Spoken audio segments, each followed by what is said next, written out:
Hello student, this is your mathematics class. Today we have new topics, permutation and combination of class 11.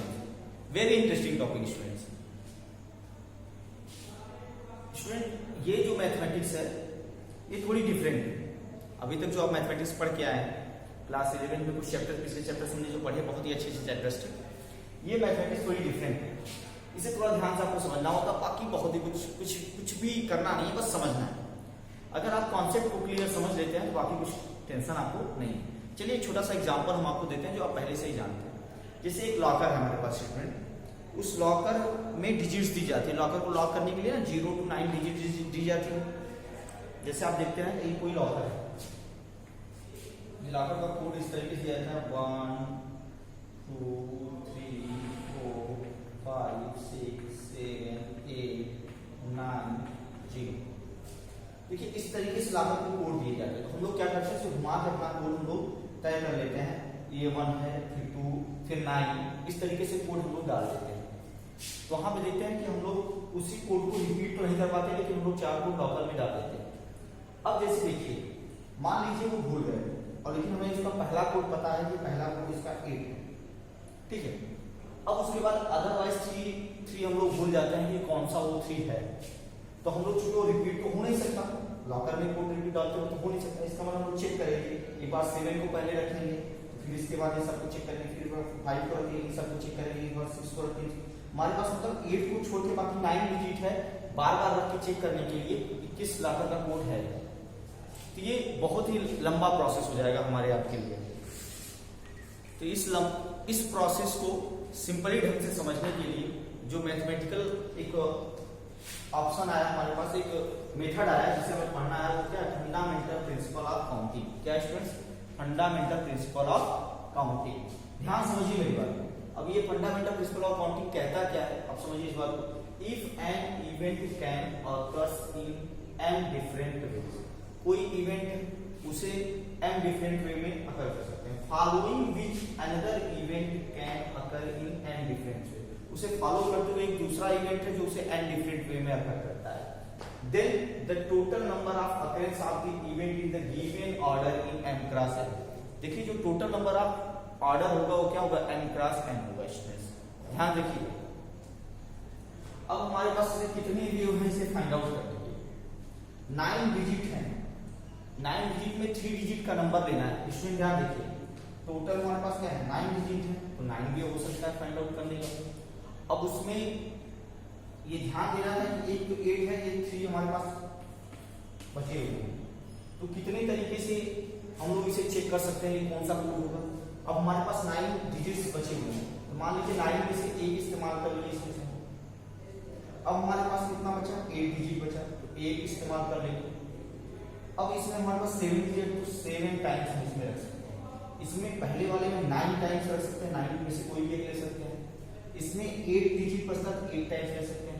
इसमें 7 बचता है 7 times. इन सब का product कर लीजिए. दिस इज द इतने टाइम्स इन सब का हम लोग प्रोडक्ट करेंगे. इसमें 8 का नहीं होगा, इन सब का प्रोडक्ट कर लेंगे. जो रिजल्ट आएगा उतने टाइम्स हम लोग क्या होगा, उतने टाइम्स हम लोग करके इसे चेकआउट कर सकते हैं कि कौन सा कोड होगा. चलिए अब हम इस पे आते हैं, फंडामेंटल प्रिंसिपल ऑफ काउंटिंग. चलिए एक एग्जांपल लेते हैं कि किस तरीके से हमें समझना है. हमारे पास 3 सर्कल है. कितने स्टूडेंट्स, 3 सर्कल, 2 पॉइंट है, 2 पॉइंट है, 3 सर्कल. अब इसे हम किस तरीके से, कितने तरीके से पहन सकते हैं, कितने तरीके से वियर कर सकते हैं इसे, 3 पैंट्स और 2 शर्ट्स. देखिए हमारे पास 3 शर्ट है, 2 पैंट्स. तो 2 पैंट हो गया हमारे पास P1 और P2. ठीक है शुरू नॉर्मली हम चेक करके आपको बता रहे हैं. और हमारे पास 3 कितने हैं, शर्ट. हमारे पास S1 P1, S2 P2, S3 P3. ठीक है, मतलब कि हम लोग पहले पैंट के साथ तीनों शर्ट एक बार पहन सकते हैं. अब इसके बाद बात करते हैं students S1 P2, S2 P2, S3 P2. देखिए तो हम कितने तरीके से कपड़े वियर कर सकते हैं. पहला पैंट, पहला शर्ट, दूसरा, सॉरी यहाँ पे P1 P1 होगा बेटा, दूसरा शर्ट पहला पैंट, तीसरा शर्ट पहला पैंट।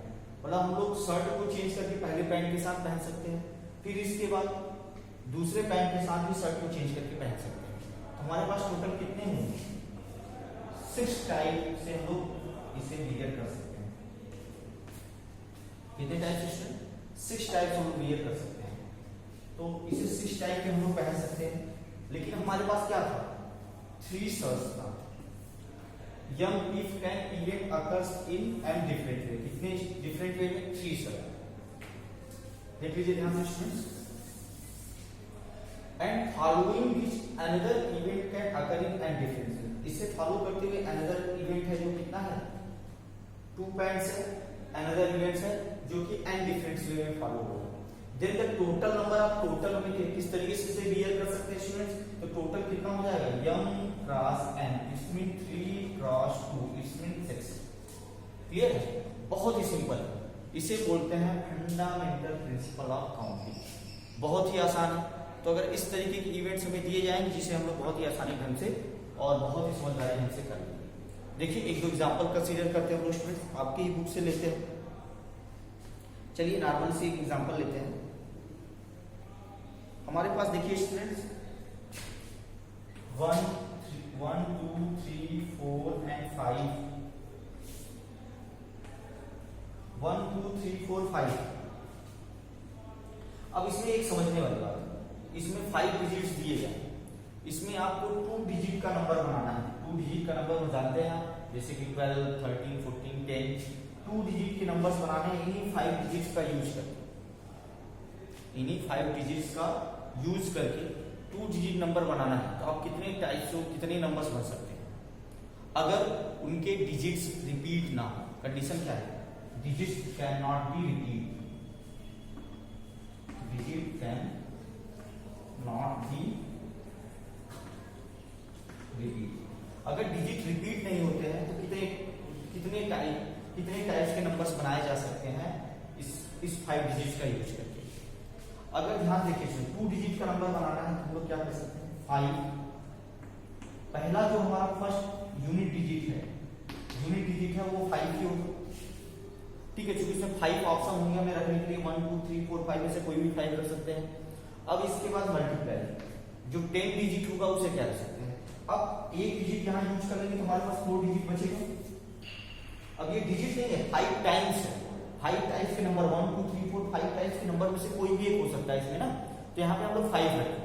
हमारे पास यम वे, देखिए यहाँ यम वे, तो कितने वे में पहला डिजिट यूनिट डिजिट रखा जा सकता है, 5 वे। कितने 5 वे में स्टूडेंट्स, 5 वे। और ये हमारे पास कितना वे बचा, 4 वे से भी बचा हुआ। तो हम लोग इसको कितने वे में कंप्लीट कर सकते हैं, जो दूसरा क्या ला सकते हैं वहां पे 4। तो टोटल कितना हो गया, 20 वे नंबर्स फाइंड आउट हो सकते हैं। कितने, 20 टाइप्स के नंबर हमें फाइंड आउट हो सकते हैं। यही सिंपल सा रूल है जो हमें इसे समझना है। अगर डिजिट रिपीट्स होते हैं, अगर डिजिट्स रिपीट होते हैं तो चलिए बताइए, अगर इसके डिजिट्स अलाउड टू रिपीट, अगर इसके डिजिट अलाउड टू रिपीट होते हैं, बहुत ही इंटरेस्टिंग है, ध्यान देखिए। अगर इसके डिजिट अलाउड टू रिपीट होते हैं, 2 डिजिट का नंबर बनाना है, तो हम जानते हैं अगर यूनिट डिजिट हमारा 5 टाइप्स में रखा जा सकता है, 10 डिजिट भी हमारा 5 टाइप्स से रखा जा सकता है, इसका जो 10 डिजिट है वो भी 5 टाइप में रखा सकता है। तो हमारे पास टोटल कितना हो जाएगा, 25। बहुत ही सिंपल है, बस इसे एक बार समझ लेना है, आपका काम आसानी से हो जाएगा। देखिए ध्यान से, फंडामेंटल प्रिंसिपल ऑफ काउंटिंग यही है कि हम कितने टाइप से कितने जैसे देखिए अगर m डिफरेंट वे को अकर करते हैं, दूसरे n डिफरेंट वे को अकर करते हैं, तो उसको हम कितना टोटल कर सकते हैं। तो इस तरीके से हम इसे टोटल फाइंड आउट कर सकते हैं। 3 डिजिट के लिए भी हो जाएगा, अगर इसलिए m different way, n different way और कोई इवेंट p डिफरेंट वे में हो रहा है तो उसे m इंटू में p इंटू m इंटू में n इंटू में p भी कर सकते हैं। मान लीजिए यहाँ पे if it can event occurs n different way following another event occur in n different way and also and another event can occur in p different way, m into में n into में p हो जाएगा। चलिए अगर इसी मान लीजिए एक इवन नंबर बनाना, 2 डिजिट का इवन नंबर अगर आपको बनाना है तो चलिए क्वेश्चन है, डिजिट हमारे पास है तो इवन नंबर के आपको 2 डिजिट के नंबर बनाने हैं, इन्हीं 5 डिजिट का यूज करके। तो हम लोग जानते हैं, चलिए 3 डिजिट कर लेते हैं। 3 डिजिट का नंबर में बनाना है, कितने का? 3 डिजिट का नंबर में 3 डिजिट का नंबर बनाना है, और वो इवन नंबर क्या हो? Even number. तो इसमें स्टूडेंट जानते हैं इवन नंबर 2 और 4 दो ही है, क्योंकि इवन नंबर है। अगर हमें इवन नंबर 3 डिजिट का बनाना है तो हमारे पास मान लीजिए इस तरीके से नंबर हो गया, ये इसके प्लेसेस हो, तो ये हमारा यूनिट डिजिट है। क्या है? अगर ये इवन रहेगा तो बाकी आगे कोई जो उससे कोई फर्क नहीं पड़ता स्टूडेंट। तो पहला हमारे पास क्या है कि दो ही ऑप्शन है यूनिट डिजिट के लिए, दो ही वे है यूनिट डिजिट के लिए रखने के लिए। तो पहला हमारा क्या होगा? 2। कितने वे में यूनिट डिजिट बन सकता है? सिर्फ 2 वे में, 2 रख सकते हैं या 4 रख सकते हैं। ठीक है, अब चलिए इसके लिए हमारे पास और एक चीज, यहाँ पे डिजिट्स का रिपीटेशन अलाउड है या नहीं है, इस पे हमें चेकआउट करना होगा। डिजिट्स का रिपीटेशन मान लीजिए नॉट अलाउड, डिजिट का रिपीटेशन नॉट अलाउड, तो इनमें 5 में से कोई भी रख सकते हैं। 5 टाइप्स में 10 डिजिट। अब 100 डिजिट में अगर हम बात करेंगे, 10 डिजिट है, ये यूनिट डिजिट है, और ये क्या 100 डिजिट है। तो यहाँ पे तो 2 वे है रखने का, चूंकि अगर जो यूनिट डिजिट है अगर वो 2 और 4 होगा तभी वो इवन नंबर हो सकता है। अब मान लीजिए कितने वेव्स है? 5 वे। अब हमारे पास कितना 4 ही वे बचा है, क्योंकि रिपीट नहीं हो रहा है। तो 4 वे यहाँ पे कितनी? 1 2 3 4। तो हमारे पास 5 × 4 × 2 कितना हो जाएगा? 5 4 जा 22 जा 40 वे हैं जब डिजिट नहीं रिपीट होंगे। अगर डिजिट हमारे रिपीट होते हैं तब अलाउ टू रिपीट। तो हमारे पास यहाँ कितने वे हैं? चलिए फिर से देखते हैं। 3 एक यूनिट डिजिट हो गया, ये क्या हो गया? यूनिट डिजिट 1 हो गया, ये 10 हो गया, ये क्या हो गया? 100 हो गया। तो यूनिट डिजिट के लिए दो ही ऑप्शन है, 2 वे से रखे जा सकते हैं। अब 10 डिजिट में बेटा 5 ऑप्शन है, चाहे जो रख सकते हैं। ठीक है, अब 100 डिजिट के लिए भी चूंकि वो रिपीट हो सकता है तो 5 ऑप्शन है, चाहे जो रख सकते हैं। तो हमारे पास क्या है स्टूडेंट्स? 5 × 5 × 2 क्या है? 5 × 5 × 2 कितना देगा? 5 5 25 2 50 50 टाइप्स के इवन नंबर फाइंड आउट हो सकते हैं। तो यही है सिंपल सा कॉन्सेप्ट, इसको समझने का स्टूडेंट्स, और इसे पढ़ने का, इसे सॉल्व करने का। तो ये आपके लिए बहुत इंपॉर्टेंट है, इसे ध्यानपूर्वक कर लीजिए और समझ लीजिए।